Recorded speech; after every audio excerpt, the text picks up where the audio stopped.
পুলিশের দাবি, কালকে আনসারের দাবি, পরশুদিন রিক্সাওয়ালার দাবি, তারপরের দিন মানে এই পরিবহনের দাবি। এটা দেশটা মগের মুলুক না, এগুলো এক ধরনের ফাইজলামি ছাড়া আর কিচ্ছু না। অন্তর্বর্তীকালীন সরকার আসছে। হ্যালো বিয়স, আসসালামু আলাইকুম। আশা করি সবাই ভালো আছেন। তো চলে আসলাম আজকে নতুন আরেকটা ভিডিও নিয়ে। তো আজকের ভিডিওটা আশা করি সবাই শেষ পর্যন্ত দেখবেন, খুবই গুরুত্বপূর্ণ কিছু কথা। তো দেশটার মধ্যে এগুলো কি শুরু হয়েছে আসলে আমি কিছু বুঝতেছি না। যে প্রতিদিন এক একটা থেকে এক একটা মানে দাবি আদায় করার জন্য মানে একটা বিশৃঙ্খলা শুরু হয়েছে দেশটার মধ্যে। তো এইসবের মানে কি? আপনারা যারা চাকরি করেন, আপনারা কি দেশটা ভাগ করে নিয়ে যাবে চাইতেছেন?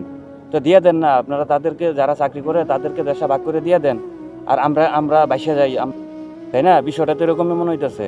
কারণ চতুর্দিকে যেভাবে মানে বন্যা মানে চলতেছে, আর এর মধ্যে আপনারা আছেন আপনাদের দাবি আদায় করতে। তো আপনারা যে যার মতো করে যেভাবে পারেন সেভাবে আপনারা দাবি আদায় করার জন্য আপনারা উঠে পড়ে রাখছেন। এসবের কোনো মানে হয় না। দেশটার মধ্যে এমনিতেই একটা সমস্যার মানে মানে সম্মুখীন হয়ে আমরা পার হয়ে আইছি। তো আসার পরে আপনারা ধৈর্য ধরেন, কিছুটা সময় নেন, তারপরে আপনাদের দাবিগুলো আপনারা আস্তে আস্তে আপনারা জানান। তা না করে আপনারা কি করতেছেন? এমনিতেই দেশের মধ্যে একটা বন্যার হয়েছে, একটা মানে দুর্ভিক্ষের মতো একটা শুরু হয়ে গেছে চতুর্দিকে। এর মধ্যে আপনারা আজকে পুলিশের দাবি, কালকে আনসারের দাবি, পরশুদিন রিক্সাওয়ালার দাবি, তারপরের দিন মানে এই পরিবহনের দাবি। মানে এগুলো কি চলতেছে? মানে এটার কোনো মানে হয় না। তো এইসব করে দেশটার মধ্যে আরও বিশৃঙ্খলা সৃষ্টি করতেছেন আপনারা। আপনারা আসলে মূলত চাইতেছেনটা কি? আপনারা কি চাইতেছেন যে দেশটা ভাগ করে নিয়ে যেতে? আপনারা তো নিয়ে যান না ভাগ করে, আপনারা আটকায় রাখছে কে? এসবের কোনো মানে হয় না। এগুলো এক ধরনের ফাইজলামি ছাড়া আর কিচ্ছু না, এক ধরনের ফাইজলামি ছাড়া আর কিচ্ছু না এগুলা। কারণ একটা জিনিসের একটা সময় আছে। আপনারা এতদিন কোথায় ছিলেন? এতদিন কি করছেন? এতদিন কি করছেন? আজকে এই এত বছর পরে আজকে নতুন একজন অন্তর্বর্তীকালীন সরকার আসছে। আপনারা তাকে একটু সুযোগ দেন। মানে তারে সেই সুযোগটা না দিয়ে আপনারা একের পর এক মানে দাবি আদায় করার জন্য দেশের মধ্যে একটা বিশৃঙ্খলা সৃষ্টি করতেছেন।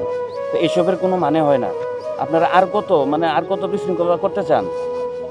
এই ধরনের বিশৃঙ্খলার কোনো মানে হয় না।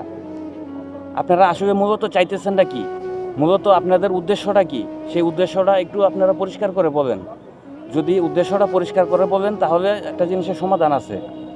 কিন্তু উদ্দেশ্য যদি আপনারা পরিষ্কার না করেন, আজকে এই সমস্যা, কালকে ওই সমস্যা, কালকে আপনার দাবি, পরশু আরেকজনের দাবি, এইভাবে যদি আপনারা দাবি আদায় করতে মানে এরকম দেশটার মধ্যে একটা বিশৃঙ্খলা তৈরি করেন, এভাবে একটা দেশ চলতে পারে না। এভাবে কোনো দেশ চলতে পারে না। আপনারা যেভাবে বিশৃঙ্খলা শুরু করছেন। অবশেষে সরকারকে উদ্দেশ্য করে একটা কথা বলতে চাই, আপনারা যেভাবে সবার দাবি মানা শুরু করছেন, এতে করে সামনের ভবিষ্যৎ খারাপ ছাড়া কোনো ভালো নাই। অতএব আপনি এখনই যথাযথ মানে পদক্ষেপ নেন। যুক্তিসঙ্গত দাবি থাকলে মানবেন, তাছাড়া মানবেন না। যে যেটা বলবে সেটাই হবে না। এটা দেশটা মগের মুলুক না।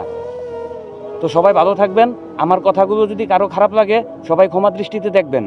সবাই ভালো থাকবেন, সুস্থ থাকবেন। আল্লাহ হাফেজ।